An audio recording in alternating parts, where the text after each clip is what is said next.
স্যারের কাছে পড়া তো আমাদের ক্লাস 10-এই শেষ হয়ে গেছিল, কিন্তু টিচার্স ডে সেলিব্রেশনে আমরা এখনও যাই।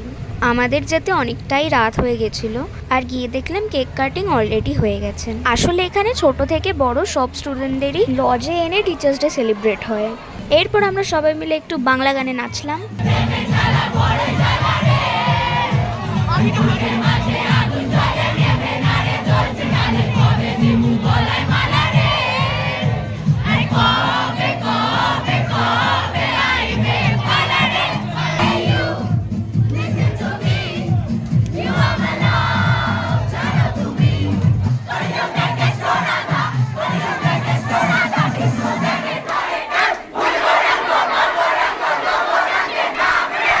टीचर्स डे सेलिब्रेशनेও যে এমন হয় সেটা দেখে অনেকেই শক পাবেন, लेकिन हमारे यहाँ तो ऐसा ही होता है।